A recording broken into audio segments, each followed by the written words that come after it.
On est dans une série, et la série, ça s'appelle Dieu combat pour nous. Dieu combat pour nous, et on est dans toute l'année, on est dans combat le bon combat. C'est-à-dire qu'il y a potentiellement plein de combats, mais combat le bon combat. Et une des choses qu'on avait vraiment à cœur, c'est de commencer par Dieu combat pour nous. Alors, si c'est une série qui est Dieu combat pour nous, le but, c'est qu'on va parler de Dieu. OK? Plus que de nous-mêmes.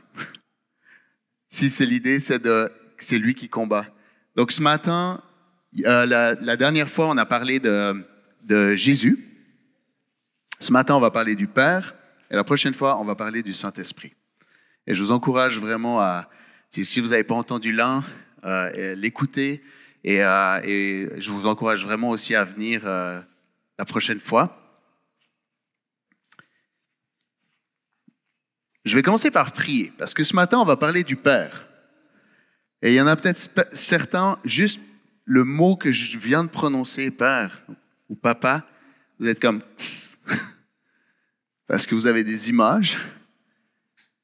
Puis c'est peut-être pas les images que vous auriez rêvé d'avoir. Vous avez peut-être pas. Qui c'est qui a peut-être pas eu le père qu'il aurait rêvé d'avoir? Moi. Et je peux lever la main aussi probablement pour chacun de mes enfants.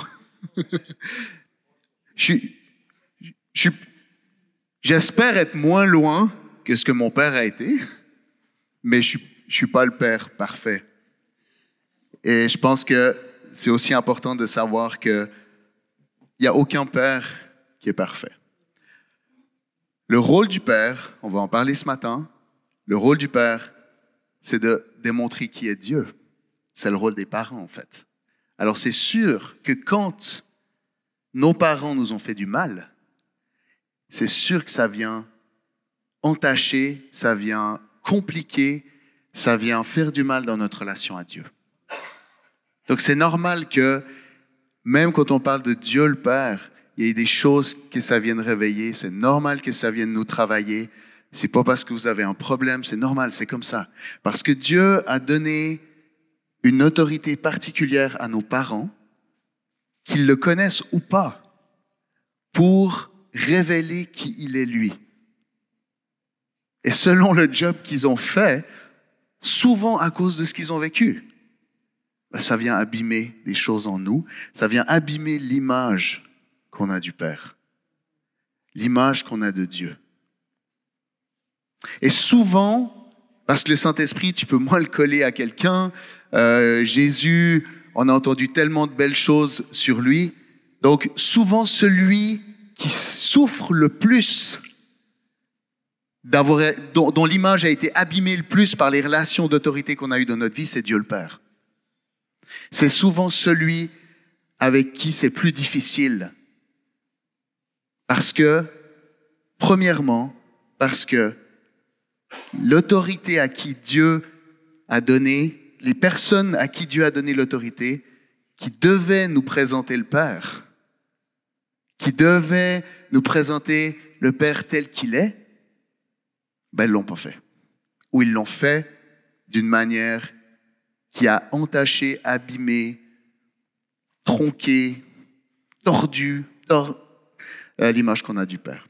Fait que voilà, je vais prier pour ça. Papa, merci pour qui tu es.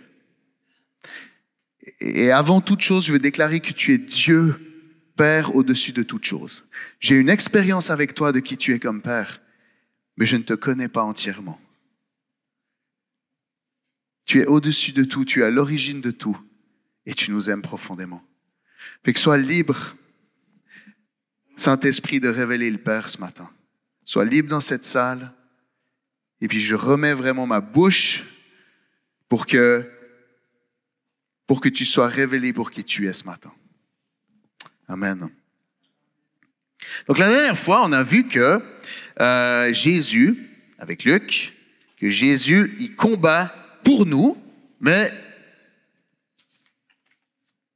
que il y a un pas à faire. Il nous a parlé entre autres de la bataille de Jéricho, où Jésus, donc Dieu était là, présent.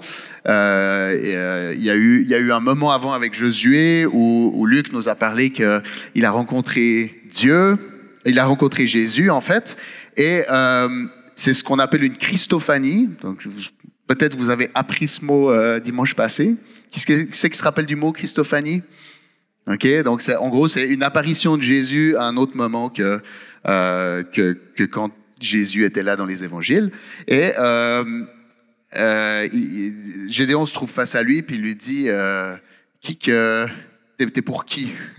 Puis Jésus il dit non, je suis ni pour l'un ni pour l'autre, mais ça montre le cœur de Dieu de sauver pour toute l'humanité. Mais Jésus combat contre l'ennemi, mais en fait, il met au combat. C'est pas, on a vu aussi avec Luc que l'ennemi n'est pas l'ennemi direct de Dieu. Okay? Dieu est au-dessus de tout, mais Dieu combat pour nous, combat avec nous, mais il faut se lever. Hein? Le peuple d'Israël, ils ont dû faire un pas, ils ont dû aller un peu comme des fous, faire de la louange autour d'une ville, puis les murailles se sont écroulées. Fait que Dieu, il a agi, il a fait quelque chose d'incroyable, mais ils ont dû aller sur le terrain, ils ont dû se lever.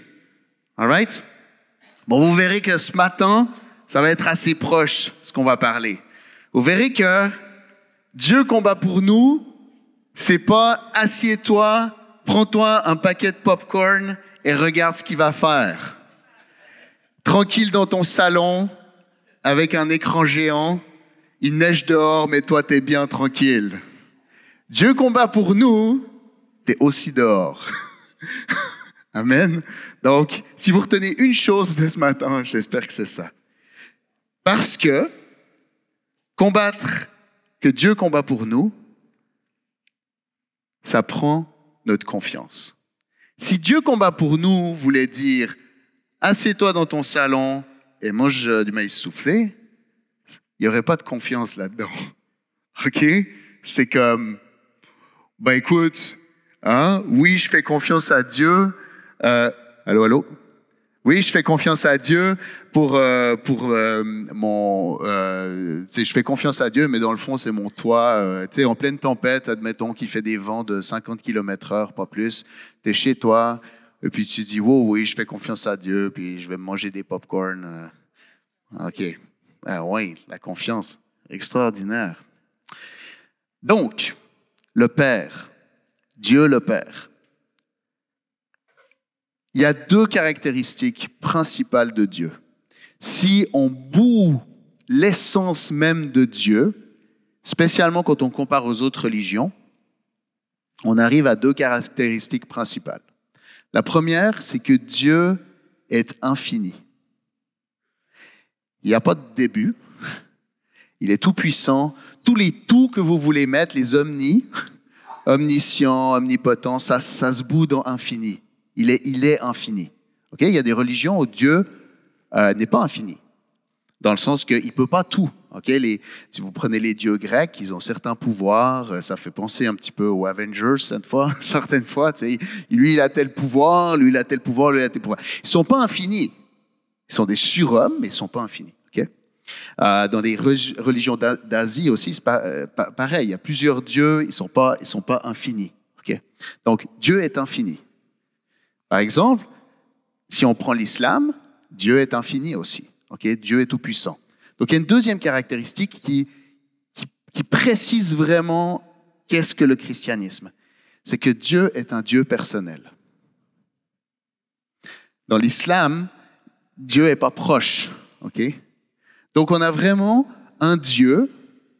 Et c'est pour ça que l'islam, je ne veux pas parler de l'islam trop aujourd'hui, mais c'est pour ça que c'est proche. Hein? Il y a un début d'un Dieu qui est tout puissant et tout. Mais il y a une particularité, puis c'est ce matin, il va falloir avoir ces deux choses en tête. Dieu est infini et personnel. Ça ne veut pas dire qu'il est ambivalent, mais ça veut dire qu'il est équilibré là-dedans. Et ces deux choses sont importantes. Vous avez un Dieu qui peut tout, et en plus, vous avez un Dieu qui veut s'approcher de vous. Au commencement Dieu, premier verset de la Bible, au commencement Dieu. La première caractéristique du Père, quand je vais parler du Père, là, pensez pas nécessairement à votre Père terrestre. OK? C'est pas les pères qui ont inventé le fait que Dieu était un Père. C'est Dieu qui a inventé le concept du Père. All right? Il définit tout. Imaginez bien que ce verset qui dit, le premier verset de la Bible, au commencement Dieu, ça veut dire que Dieu était là avant tout. Il ne doit rien à personne. Combien de fois maintenant Dieu est sur le banc des accusés? Ah, il y a ça qui ne va pas, c'est à cause de Dieu. Il y a ci, il y a ça. Dieu, au commencement Dieu. OK? Dieu, il ne devait rien à personne. Il était qui il était parce qu'il est comme ça. Personne ne l'a façonné, personne l'a induit à être comme il est, personne ne l'a contraint. Dieu, toute liberté, rien n'existe, chaos, Dieu est. Au commencement, Dieu. Et ça, c'est la première caractéristique du Père, c'est que tout a été créé par lui. OK? Le créateur, l'initiateur. Donc, Dieu est à l'origine de tout, il n'y a pas d'égal, on l'a vu avec Luc, il n'a pas d'ennemi. Imaginez-vous bien, il y a un créateur et tout le reste, c'est des créatures. Il n'y a pas l'ennemi juré qui est comme le diable, puis de temps en temps c'est Dieu qui gagne, de temps en temps c'est le diable. All right? Même l'enfer, ce n'est pas un endroit où l'ennemi règne. OK? Il n'est pas dominant. C'est un endroit qui a été imaginé pour mettre l'ennemi. C'est une prison. OK? Donc, il n'y a pas de domination, il n'y a pas de combat d'égal à égal. Dieu, tout le reste. On a eu des créatures comme l'ennemi, qui a des puissances. On en a fait plusieurs messages là-dessus, tu sais, qui est puissant, mais qui s'est rebellé. C'est une créature qui s'est rebellée. Donc, Dieu créateur, des créatures. Nous, on est des créatures. On est des créatures particulières parce qu'on a été rachetés. Donc, on a une relation d'adoption avec Dieu notre Père. Donc, Dieu à l'origine de tout, Dieu le Père, au commencement Dieu, créateur. Deuxième chose, on a dit, il est personnel, il veut être proche. Et quand on regarde l'histoire de la Bible, puis ça c'est aussi quelque chose qui va être très important pour ce matin, on va prendre un petit passage de la Bible. La Bible n'est pas faite pour être ouverte et puis de dire, OK, je vois ça, je vais faire exactement la même chose. La Bible, elle est faite pour nous expliquer qui est Dieu, pour nous décrire qui est Dieu. Et ces trois messages, ils sont faits pour nous parler de qui est Dieu, comment il agit, qui il est. Et à cause de qui il est, nous, on peut être qui on est. Mais au commencement, Dieu. Le plus important, Dieu. On veut savoir qui Dieu est. On veut savoir qu'est-ce qu'il fait. Donc, dans la Bible, Dieu se révèle. Et au commencement, Dieu crée. Il aurait pu s'arrêter là. Tu sais, moi, je crée des humains qui se débrouillent. Je leur dois rien.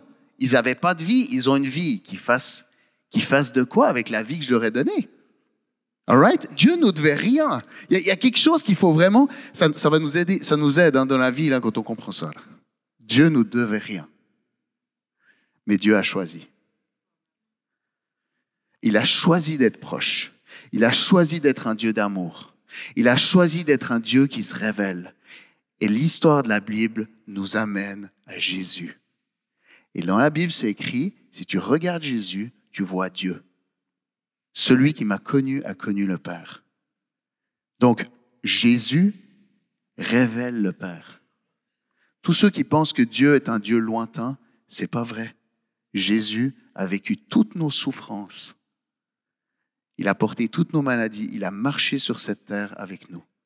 Jésus est proche. Le Père est proche. Il est allé encore plus loin, puis on le verra la semaine prochaine. Il est en nous. Il a envoyé son esprit, la partie la plus intime de lui.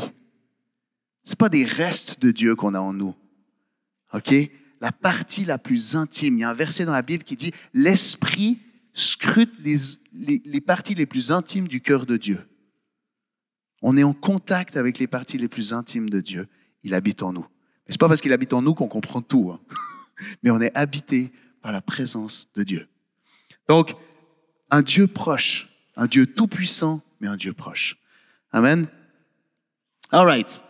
Alors, est-ce que vous avez hâte de savoir de qui... la réponse, il faut que vous disiez oui, là. Est-ce que vous avez hâte de savoir de qui qu'on va parler ce matin? Comme oui, all right. Bon, alors, ça tombait super bien. Ça vous fait penser à quoi? Une flamme, feu. Du coup, dans la Bible, qu'est-ce qu'il y a eu un... Ouais, le...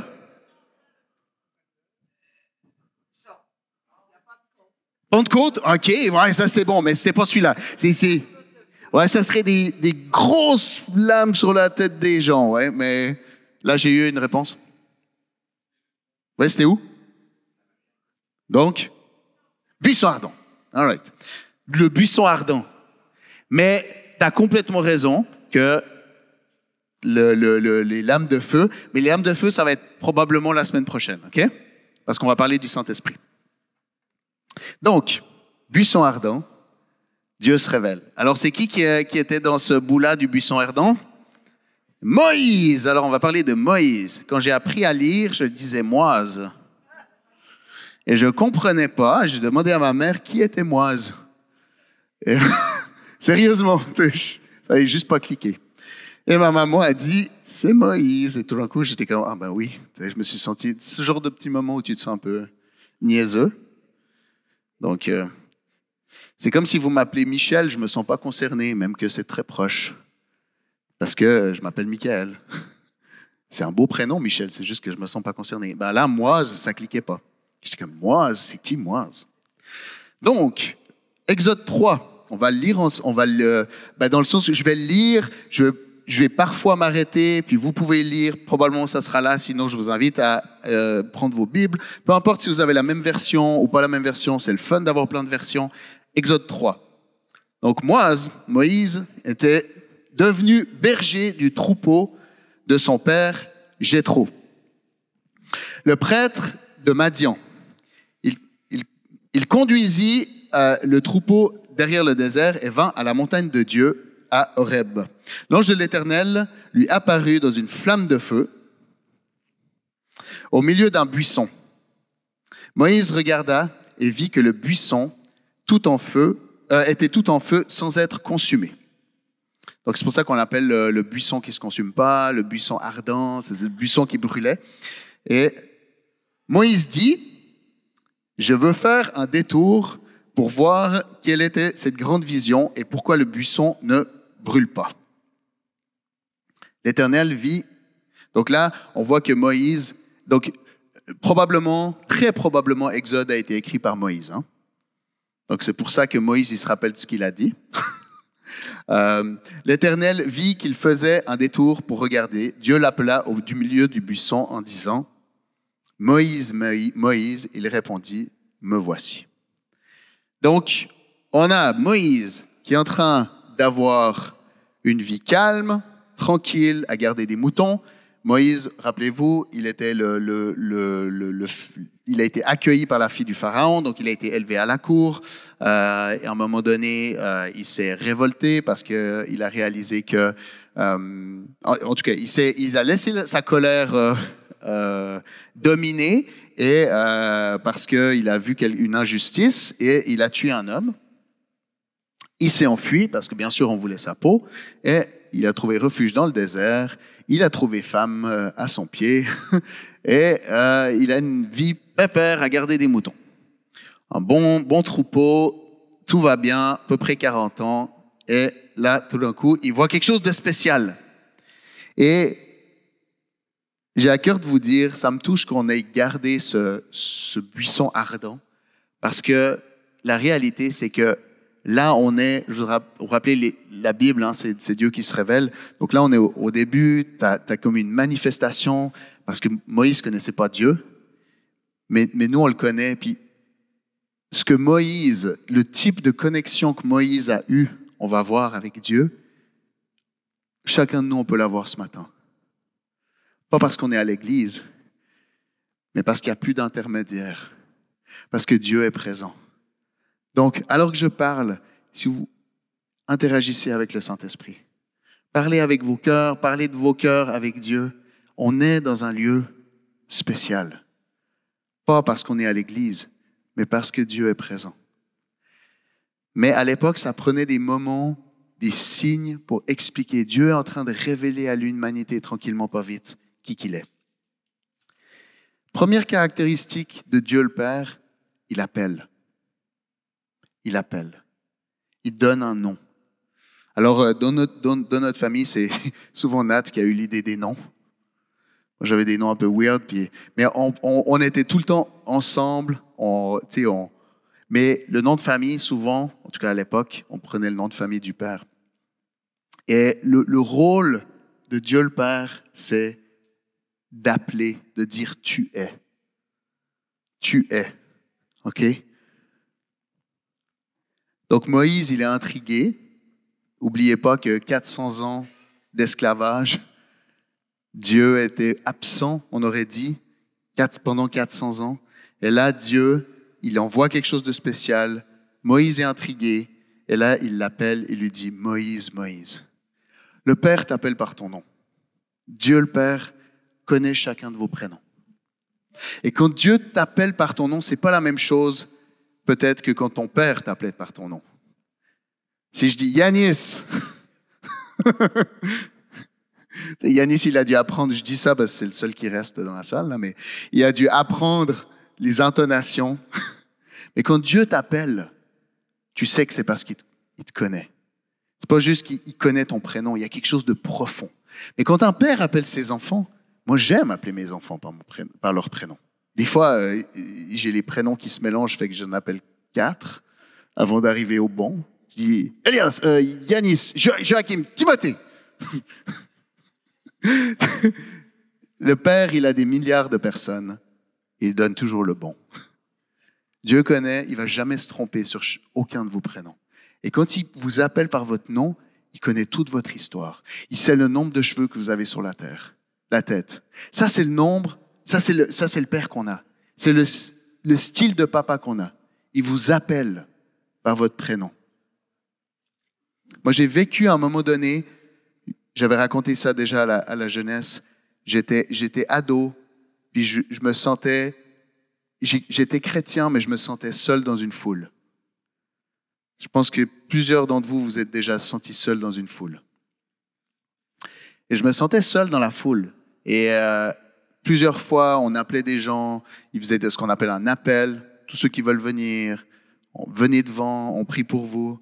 Et je me levais à chaque fois, mais même là, je me sentais seul. Puis j'ai dit, mais Dieu, si tu me connais, tu m'appelles à ma place par mon nom. J'étais dans une salle avec à peu près 300 personnes. Et quand ils ont fait l'appel, je ne me suis pas levé. Puis c'était le genre de conférence pour jeunes où tout le monde se lève pour qu'on aille prier pour eux. Du coup, j'ai resté assis, j'ai regardé autour de moi, puis j'ai dit, ah, c'est ceux-là qui ne se lèvent pas. All right. Jugement. Et là, on prie pour tout le monde qui était devant. Les personnes, ils vont se rasseoir. Après, il appelle encore quelques personnes, prier pour eux. Il avait des paroles de connaissance. Donc, Dieu lui avait parlé pour certaines de ces personnes. Il était à peu près 300. Et je pense qu'on était en train de prier pour une de ces personnes. Puis tout d'un coup, je sens une main sur mon épaule. Et je me retourne. Et c'était le gars le prédicateur, qui était rendu dans les rangs. J'étais à peu près là où il y a Louis René, avant-dernier rang. Et il m'a dit, tu t'appelles comment? Puis je dis, Michael. Puis il dit, Michael, Dieu t'appelle à ta place. Il t'appelle par ton nom. Et après, je ne me rappelle plus de ce qu'il a dit parce qu'il a parlé. J'avais besoin de ça. J'avais besoin d'un buisson ardent dans ma vie. À un moment donné, j'avais besoin de ça. Et Dieu m'a donné ça. Mais c'est juste pour vous dire, il nous appelle. Il vous connaît chacun par votre nom. Mais je vais avancer parce que sinon on ne va pas s'en sortir. On est juste au verset 3. Alors, le Père appelle par son nom. Il donne l'identité. Et quand tu es quelqu'un dans une famille, ça te donne cette force, ça te permet d'exister. Ça, c'est réel aussi dans le monde avec nos pères. Okay? Moi, j'ai grandi dans un milieu où, première question qu'on te posait, on disait, t'es à qui? T'es de qui? C'est qui ton père? Alors, on était quand même encore en campagne et tout. Et puis moi, mon père, il est parti quand j'étais bébé, fait que j'étais de personne. All right? Ma maman, c'était quelqu'un de très discret, fait que j'étais de personne. À un moment donné dans ma vie, je l'ai raconté plusieurs fois dans mon témoignage, mais j'ai rencontré Dieu comme mon père. Et à partir de ce moment-là, encore maintenant, quand on me pose la question, c'est qui ton père? Mon première idée dans la tête, c'est Dieu. Après, je réfléchis, puis je dis, oui, c'est vrai, je me suis réconcilié avec mon père, puis c'est une personne super, mon père terrestre, hein, que j'ai rencontré quand j'avais 17 ans et tout. Donc, on s'est réconcilié, puis oui, il s'appelle Alain, je suis super content. Mais ma première réflexe, encore maintenant, tu me poses la question, c'est Dieu, mon père. Donc, Dieu nous connaît. On a un père et il nous donne une identité. Je suis de qui? Je suis de Dieu. Et ça, c'est valable si vous avez eu un père super, proche de parfait ou très loin de parfait. Chacun de vous, vous pouvez dire, de qui je suis de Dieu. Le Père donne l'autorité. Quand tu avances au combat, quand tu vas quelque part, si tu es le fils de, on ne va pas te toucher. C'est valable dans la mafia en général. Dieu dit, verset 5, « Ne t'approche pas d'ici, retire tes sandales, car l'endroit où tu te tiens est une terre sainte. » Il ajouta, « Je suis le Dieu de ton père, le Dieu d'Abraham, le Dieu d'Isaac et le Dieu de Jacob. » Moïse se cacha le visage car il avait peur de regarder Dieu. À l'époque, Dieu il disait, on ne peut pas voir Dieu et pas mourir. Donc, pour lui, quand il a réalisé que c'était Dieu, il avait entendu des bribes, probablement, et il s'est dit, ça y est, je suis faite, je vais mourir. Et ça montre que, en présence du papa, c'est pas n'importe comment non plus. C'est intéressant, Dieu, il lui dit, hey, enlève tes sandales. Et comprenez-moi bien, dans Dieu, je crois fermement qu'il y a le côté maternel et le côté paternel. Et là, on va parler du côté paternel. Et je prie pour que plusieurs puissent se réconcilier avec ce côté paternel. Parce que c'est ce côté paternel du Père qui veut vous faire avancer dans la vie. Comprenez-moi bien, je ne dis pas que les mamans ne veulent pas ça, mais le Père, ce qu'il veut, c'est que tu avances dans la vie. S'il faut te donner un coup de pied dans les fesses, il le fera. Parce que c'est ça qui porte en lui. Son cœur, c'est que tu avances. Tu sois libéré dans tes dons, tu sois libéré dans ce que tu as à faire. Pour ça, ça prend un cadre. Et j'aimerais une chose qu'on puisse retenir aujourd'hui. L'amour de Dieu est inconditionnel, mais la marche avec lui est conditionnelle. Ah, tu ne peux pas dire conditionnel parce que Dieu, il nous aime. Oui. Dieu, il a ce côté maternel qui t'aime, peu importe. Mais il a aussi ce côté paternel. Ça ne veut pas dire qu'il ne t'aime pas moins. Il y a des règles. Ça se passe comme ça sur mon terrain. Dans ma maison, ça se passe comme ça. Et peut-être que vous avez entendu ces choses avec des mauvaises règles. Peut-être que vous avez entendu, chez moi, ça se passe comme ça, sur mon terrain, ça se passe comme ça, dans ma maison, ça se passe comme ça, puis c'est résonance de souffrance pour vous. Parce qu'il y avait de l'abus dans votre maison. L'abus d'autorité, ça peut être des abus physiques, mais ça peut être de l'abus d'autorité aussi. Un père qui vivait pour lui-même, un père qui vivait pour son propre royaume, et vous étiez des sujets. Et il dit, c'est comme ça chez moi, c'est moi qui décide. Mais la réalité, c'est que le fait de dire, mon terrain, mes règles, c'est pas mauvais. Mon terrain, mes règles, c'est le cœur du Père. Pourquoi? Parce que mes règles, c'est les meilleures pour toi. Parce que mes règles, c'est celles qui vont faire que tu vas pouvoir être qui tu es vraiment. C'est ça le rôle du Père. Celui qui dit, montre-toi mes règles, parce que c'est pour lui-même, c'est de l'abus. Mais montre-toi mes règles, parce que c'est la meilleure chose pour toi. Et c'est ça le cœur du Père. Enlève tes sandales. Tu fais pas comme tu veux ici. All right? Enlève tes chaussures à l'entrée. Montre-toi mes règles. Je le dis assez souvent. C'est pour ça que ça sort facilement de même.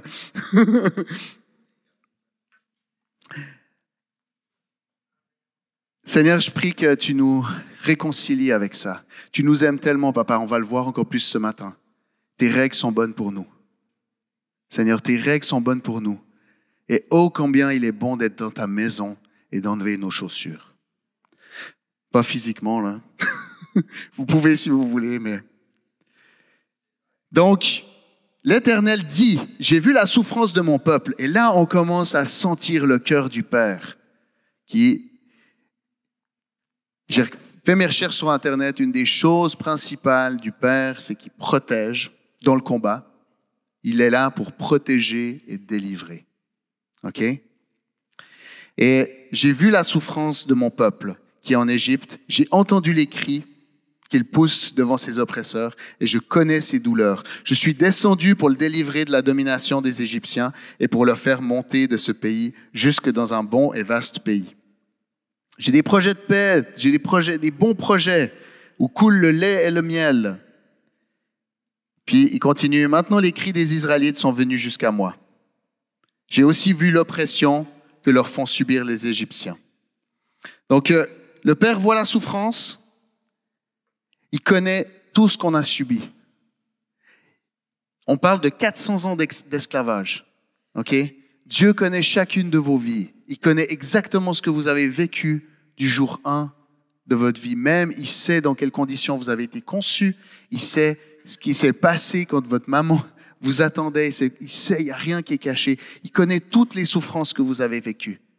Toutes les personnes qui vous ont oppressé, chaque fois que l'ennemi vous a oppressé, il sait tout ça. Puis un crescendo, on voit, il a vu, il a entendu et il connaît. Il a vu ce que vous avez vécu, il a entendu vos appels, même quand vous ne le connaissiez pas. Chaque fois que vous avez appelé, que vous avez pensé que c'était dans le vent, le Père vous a entendu. Il a entendu vos cris. C'est pour ça que vous êtes là ce matin. Là. C'est pas parce que vous êtes faim. Là. C'est pas parce qu'il a entendu vos cris. Et surtout, il connaît. Le Père sait ce qui se passe à l'intérieur. Il sait ce qu'on souffre. Des fois, il y a des gens qui vont te dire, puis moi, des fois, je dis, ben, c'est pas grave. Mais des fois, c'est pas l'intensité de ce qu'on a vécu, c'est comment on le ressent à l'intérieur. Dieu connaît, il dit, je connais les douleurs. Je connais les douleurs. J'ai vu, j'ai entendu, et je connais. Moïse dit à Dieu, qui suis-je moi? Donc là, il y a Dieu qui déclare quelque chose, il envoie Moïse en mission. Je vous ai dit, le cœur du Père, c'est envoyer en mission. Okay? Nos cœurs de papa, là, c'est que les enfants, ils partent, okay? Puis ils partent en mission. On parlait de rite de passage hier avec des amis, et puis dans certaines cultures, je pense que c'est en Afrique, entre autres, je ne sais plus si c'était en Côte d'Ivoire, mais je pense que c'était en Côte d'Ivoire. Mais en tout cas, quand le gars il devient un homme, je ne sais plus exactement à quel âge, peut-être vers 15 ans et tout, il est dans la maison avec la maman. Hein? Et tu as les hommes qui viennent autour de la maison et puis qui viennent chercher le fils. Et puis la maman, elle dit « Non, c'est mon fils, je vais le garder, je veux qu'il reste. » Puis tu as les hommes qui disent « Donne-nous, on va le prendre. » Puis la maman, elle sait que le garçon il est censé partir pendant 2 mois, quelque chose avec les hommes de la tribu et tout. Puis bien sûr, la maman, elle en fait exprès plus aussi, mais c'est comme elle est déchirée, elle pleure, elle dit « Non, parce qu'elle sait que quand il va revenir, ce sera un homme. » Elle dit, le cœur de la maman de dire non, je veux le garder. Et si l'enfant a le choix, si l'enfant choisit de rester, c'est qu'il n'est encore pas prêt. Mais s'il est prêt à quitter, puis aller avec les hommes, avec le Père, c'est qu'il est prêt à être envoyé. Le cœur du Père, c'est d'envoyer. Et le cœur de notre Père, c'est de nous envoyer. Parce que le Père nous fait confiance. Il a pour chacun de nous une mission. Peut-être vous êtes déjà en plein dedans, peut-être vous êtes encore en train de garder les moutons, puis c'est tranquille. Okay? Et en plus, vous gardez les moutons, mais finalement, c'est quand même le beau-père qui a la... Chez Jéthro, c'est le beau-père, là, c'est comme lui qui décide, fait que c'est quand même tranquille. Je suis encore... Puis des fois, c'est des domaines de nos vies où Dieu nous appelle, on sent qu'il nous appelle. Mais l'appel de Dieu, ça coûte toujours. Puis c'est pas... On a tellement été... formaté qu'on croit que c'est pour qu'on mérite. Il n'y a pas de mérite dans le cœur d'un père. Je vous rappelle, l'amour est inconditionnel. Il n'y a pas besoin de mériter. Par contre, le cœur du Père, c'est d'envoyer, de libérer et d'envoyer en mission. Et il dit, je t'envoie délivrer mon peuple. Et là, bien sûr, Moïse, qui n'a pas eu de papa, là. Il n'a pas eu cette relation, il ne connaît pas son père. Dieu, là, il ne connaît pas. Il dit, là, c'est parce que tu ne comprends pas. Il dit, je suis qui, moi, pour aller trouver le Pharaon, pour faire sortir les Israélites d'Égypte? Il y va aussi crescendo. Et puis, dans la parole de vie, dans la version parole de vie, il dit, est-ce que je suis capable d'aller, moi, trouver le roi d'Égypte? Et puis là, le Père, Dieu, il lui dit, je serai avec toi. C'est pas toi qui vas aller, là. Tu vas pas aller tout seul. Je t'ai pas choisi parce que tu étais fort, puissant et incroyable. Je t'ai choisi parce que je vais venir avec toi. Donc, le Père, il envoie, mais il marche avec. Je serai avec toi. Et Dieu dit, voici le signe que c'est moi qui t'envoie. Quand tu auras fait sortir le peuple d'Égypte, vous servirez Dieu sur cette montagne. Vas-y pour une preuve. Quand tu m'auras obéi, tu verras, ça va bien se passer. Non, c'est parce que moi, j'ai besoin d'être rassuré maintenant. Garantis-moi que ça va se passer bien. Explique-moi comment tu vas faire. Le cœur d'une maman, ça serait dire, mais oui, bien sûr. Puis si tu veux, tu peux rester là. Tu n'es pas obligé d'y aller. Personne t'oblige. Toutes les mamans ne sont pas comme ça. Hein. Mais tu sais, si tu es un peu malade, tu peux rester. Tu n'es pas obligé. OK, seulement si tu as envie. Oh, je comprends. Oui, c'est difficile. Je comprends. Reste là. Mais là, il dit, si tu fais, tu verras la preuve que j'étais avec toi, elle va se passer après. Vous allez revenir et puis vous allez adorer sur cette montagne. Ça, c'est la preuve que j'étais avec toi. Et là, ça veut dire quoi? Qu'il faut faire confiance. La principale caractéristique d'une relation entre un fils et un père, c'est que le fils puisse faire confiance à son papa. C'est exactement pour ça que c'est là qu'on est le plus attaqué. C'est exactement pour ça que beaucoup d'entre nous, on a de la peine à faire confiance à notre Père terrestre et du coup, on a fait de la peine à faire confiance à notre Père céleste. Parce que c'est le terreau que le Père a besoin pour nous envoyer dans notre vie.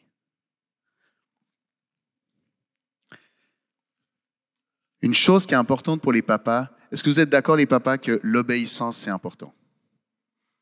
Quel papa, ça ne le dérange pas de se faire désobéir? C'est comme... Moi là, je veux que mes enfants m'obéissent. C'est pas parce que je suis narcissique, mais c'est parce que ce que je leur demande, c'est le mieux pour eux. Et s'ils me désobéissent, ça veut dire quoi? Ça veut dire qu'ils ne me font pas confiance. C'est ça la désobéissance. La désobéissance, tu désobéis quand tu ne fais pas confiance. Soit parce que tu ne fais pas confiance que l'ordre était un bon ordre, soit tu ne fais pas confiance que tu vas y arriver, soit tu ne fais pas confiance que tu ne vas pas te faire abandonner ou peu importe. Mais la réalité, c'est que quand tu désobéis ou que tu n'obéis pas, c'est toujours un problème de confiance. Tu ne fais pas confiance à celui qui t'a donné, qui t'a dit quoi faire. Donc, pourquoi les papas, ça vient nous chercher quand nos enfants nous désobéissent? Quand notre cœur est à la bonne place, pas quand on est en train d'abuser nos enfants avec des ordres par rapport, là. Mais pourquoi ça vient nous chercher? Puis là, des fois, tu lis des trucs sur Internet, mais il faut pardonner. Bien sûr qu'il faut pardonner. Mais c'est normal que ça vienne nous chercher. Parce que quand on ne nous obéit pas, c'est qu'on ne nous fait pas confiance. Des fois, nos enfants ont raison de ne pas nous faire confiance, mais ça vous explique qu'est-ce qui se passe dans nos cœurs. Donc, si on veut marcher avec Dieu, je vous rappelle, amour inconditionnel, marche conditionnelle. Si on veut marcher avec Dieu, ça prend la confiance. Sans la foi, il est impossible de plaire à Dieu. Ça ne veut pas dire que vous n'allez pas être aimé par Dieu. Dieu nous a réconciliés avec lui alors qu'on était ses ennemis. Point barre. Le plus loin de Dieu on était, chacun de nous, c'est là que Dieu nous a choisis et nous a réconciliés avec lui. Il n'y a rien qu'on a fait pour mériter le fait qu'il nous ait réconciliés, rien qu'on ait fait pour mériter qu'il nous aime. Par contre, marcher avec lui, c'est la confiance. Et ce n'est pas une question de mérite, c'est juste une question de confiance. Le Père peut être le Père dans nos vies quand on lui fait confiance et quand on lui obéit.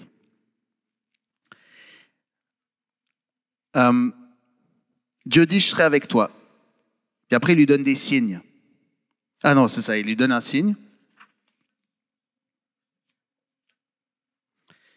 Quand, dernièrement, j'ai eu l'occasion de prier pour quelqu'un. Puis à un moment donné, j'avais la conviction qu'il fallait que je prie pour cette personne.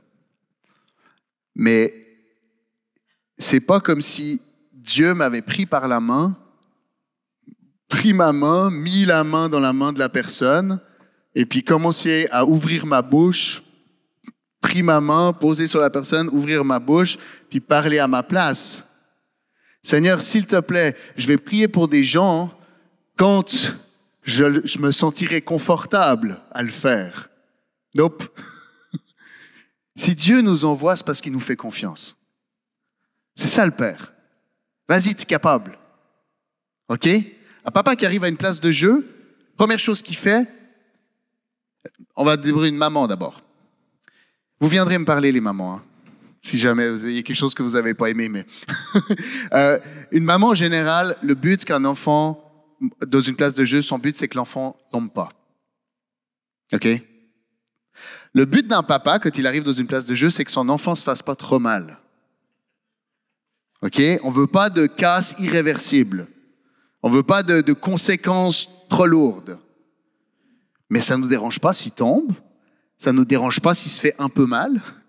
Donc, le cerveau du papa, il agit, il regarde, il dit, OK, ça, c'est à peu près la hauteur. S'il tombe, tu regardes le type de sol qu'il y a. OK, ça, c'est un sol que, OK, bon, au pire, il se fait mal là. OK. C'est pas des trucs conscients, mais tu arrives dans une place de jeu, tu dis, OK, ça, il peut faire.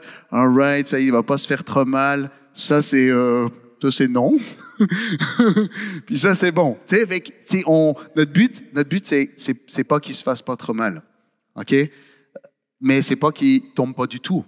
OK? Il peut monter à cette hauteur puis tomber, c'est correct, il va pas mourir.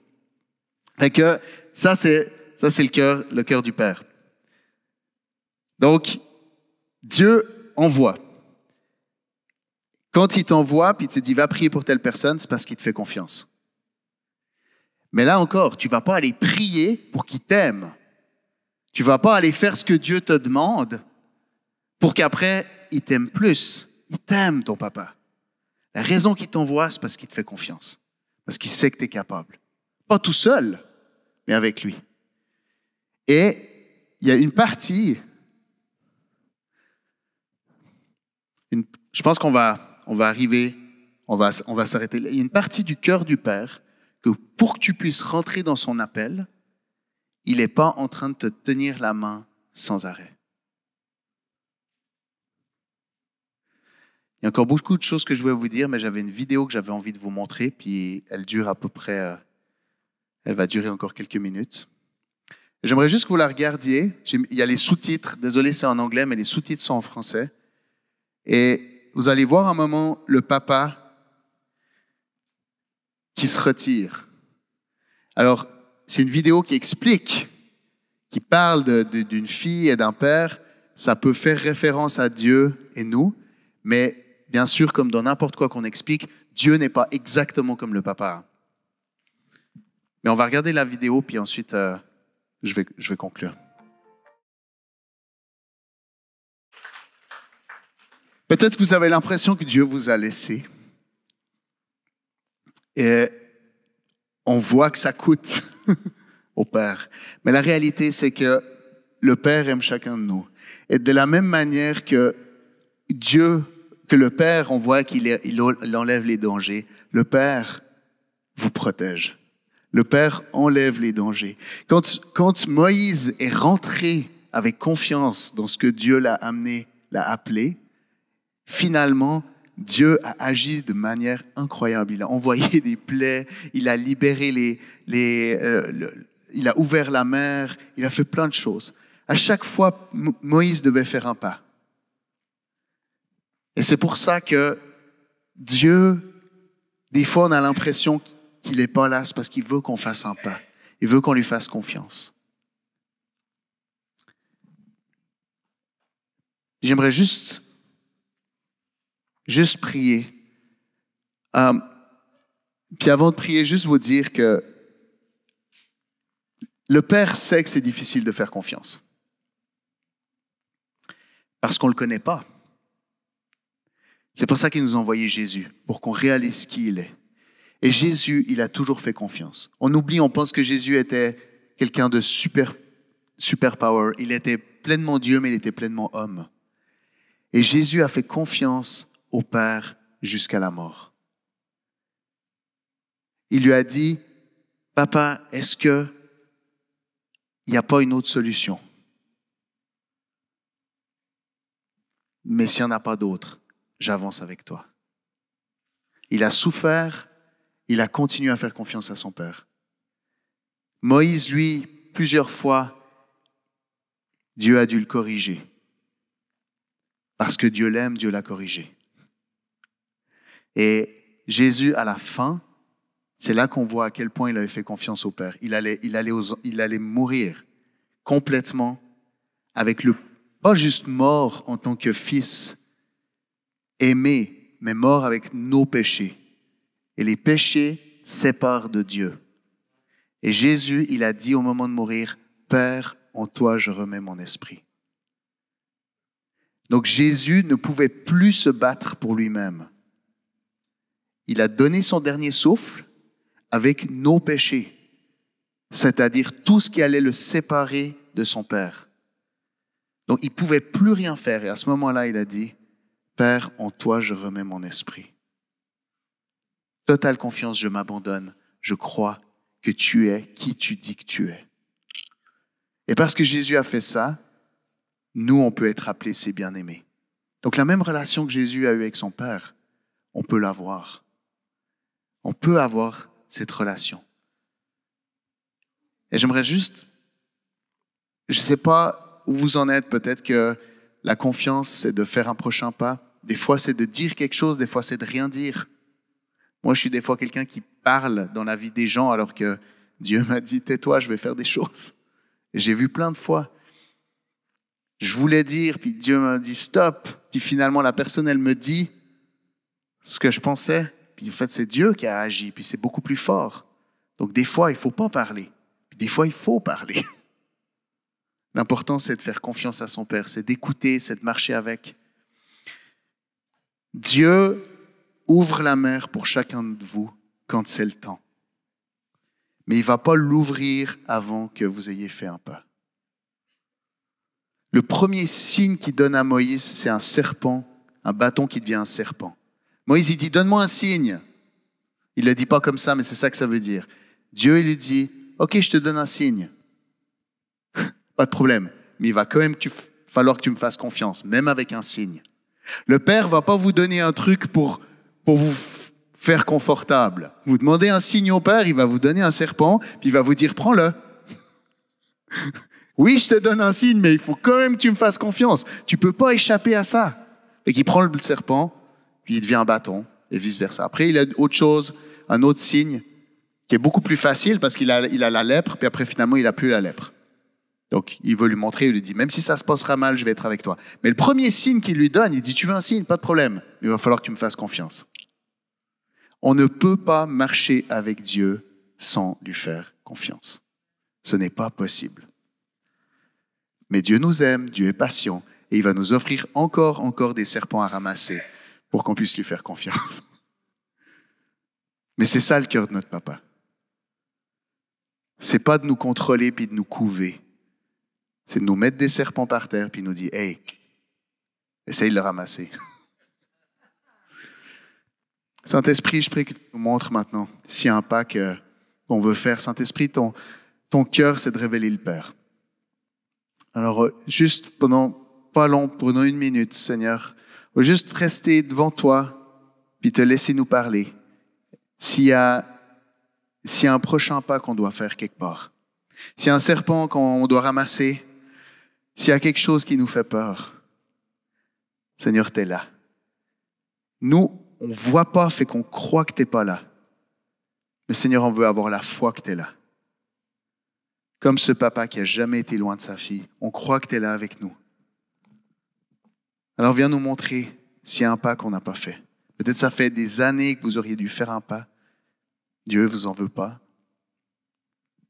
Viens nous montrer s'il y a un pas de confiance à te faire. Peut-être c'est simplement de dire à Dieu, je fais confiance que tu n'es pas comme mon père. Et viens te révéler à moi. Je veux découvrir plus ton côté de papa. Merci pour le côté maman qui m'a aimé inconditionnellement. Je veux connaître ton côté papa qui va m'envoyer toujours plus dans qui je suis. Je vous encourage juste à répondre dans votre cœur simplement. Faire un pas de foi. Si vous voulez demander un signe, vous pouvez. C'est potentiellement un serpent à ramasser. Mais c'est parce que le Père y croit en vous. Et parce qu'il sait qu'il ne vous abandonnera jamais. Fait que Saint-Esprit, merci pour chaque personne. Merci pour tous les pas à faire.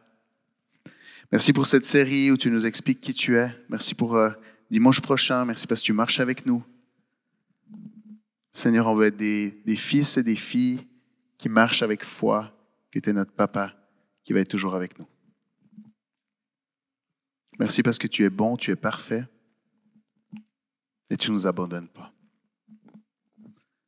Et je veux prier pour une restauration de l'image du Père dans chacun de nos cœurs. Dans ton nom puissant, Jésus. Amen.